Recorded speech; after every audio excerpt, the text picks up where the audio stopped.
नमस्कार साथियों, मैं अनीता श्रीवास्तव आपका हार्दिक अभिनंदन करती हूँ। श्रीमद् वाल्मीकि रामायण में आज का प्रसंग है पुलत्स्य जी का रावण को अर्जुन की कैद से छुटकारा दिलाना। रावण को पकड़ लेना वायु को पकड़ने के समान था। धीरे धीरे यह बात स्वर्ग में देवताओं के मुख से पुलत्स्य जी ने सुनी। यद्यपि वे महर्षि महान धैर्यशाली थे, तो भी संतान के प्रति होने वाले स्नेह के कारण कृपा परवश हो गए और माहिष्मति नरेश से मिलने के लिए भूतल पर चले आए। उनका वेग वायु के समान था और गति मन के समान। वे ब्रह्मर्षि वायुपथ का आश्रय ले माहिष्मतिपुरी में आ पहुंचे। जैसे ब्रह्मा जी इंद्र की अमरावतीपुरी में प्रवेश करते हैं, उसी प्रकार पुलत्स्य जी ने हृष्ट पुष्ट मनुष्यों से भरी हुई और अमरावती के समान शोभा से संपन्न माहिष्मति नगरी में प्रवेश किया। आकाश से उतरते समय वे पैरों से चलकर आते हुए सूर्य के समान जान पड़ते थे। अत्यंत तेज के कारण उनकी ओर देखना बहुत ही कठिन जान पड़ता था। अर्जुन के सेवकों ने उन्हें पहचान कर राजा अर्जुन को उनके शुभागमन की सूचना दी।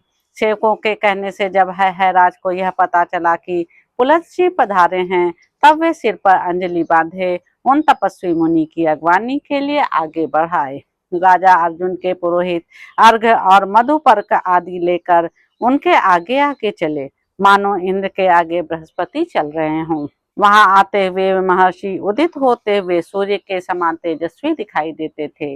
उन्हें देखकर राजा अर्जुन चकित रह गया। उसने उन ब्रह्मर्षि के चरणों में उसी तरह आदर पूर्वक प्रणाम किया जैसे इंद्र ब्रह्मा जी के आगे मस्तक झुकाते हैं। ब्रह्मर्षि को पाद्य अर्ध मधुपर्क और गौ समर्पित करके राजाधिराज अर्जुन ने हर्ष गदगद वाणी में पुलत्स्य जी से कहा, द्विजेंद्र, आपका दर्शन परम दुर्लभ है, तथापि आज मैं आपके दर्शन का सुख उठा रहा हूँ। इस प्रकार यहाँ पधार कर आपने इस माहिष्मतिपुरी को अमरावतीपुरी के समान गौरवशालिनी बना दिया। देव, आज मैं आपके देव वंद्य चरणों की वंदना कर रहा हूँ। अतः आज ही मैं वास्तव में सकुशल हूँ। आज मेरा व्रत निर्विघ्न पूर्ण हो गया। आज ही मेरा जन्म सफल हुआ और तपस्या भी सार्थक हो गई। ब्रह्मन, यह राज्य, ये स्त्री पुरुष और हम सब लोग आपके ही हैं। आप आज्ञा दीजिए, हम आपकी क्या सेवा करें। तब पुलत्स्य जी है राज अर्जुन के धर्म, अग्नि और पुत्रों का कुशल समाचार पूछकर उससे इस प्रकार बोले, पूर्ण चंद्रमा के समान मनोहर मुख वाले कमल नयन नरेश, तुम्हारे बल की कहीं तुलना नहीं है, क्योंकि तुमने दशग्रीव को जीत लिया। जिसके भय से समुद्र और वायु भी चंचलता छोड़कर सेवा में उपस्थित होते हैं, उस मेरे रण दुर्जय पौत्र को तुमने संग्राम में बांध लिया। ऐसा करके तुम मेरे इस बच्चे का यश पी गए और सर्वत्र अपने नाम का ढिंढोरा पीट दिया। बस अब मेरे कहने से तुम दशानन को छोड़ दो, यह तुमसे मेरी याचना है।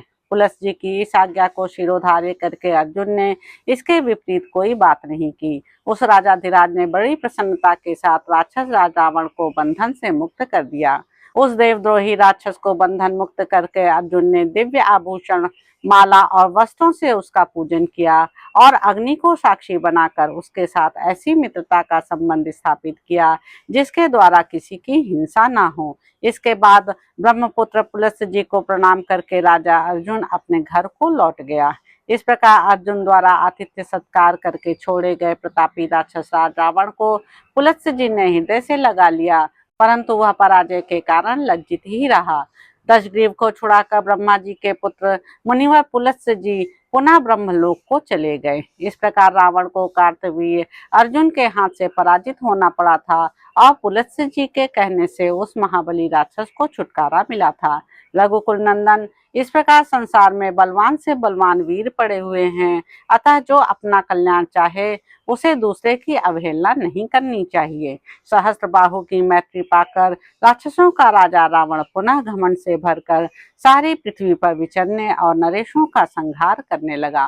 तो इस प्रकार साथियों, उत्तरकांड में निहित 33वां सर्ग यहाँ पर समाप्त होता है। इसके अगले अंक में आप जानेंगे कि वाली के द्वारा रावण का पराभव तथा रावण का उन्हें अपना मित्र बनाना।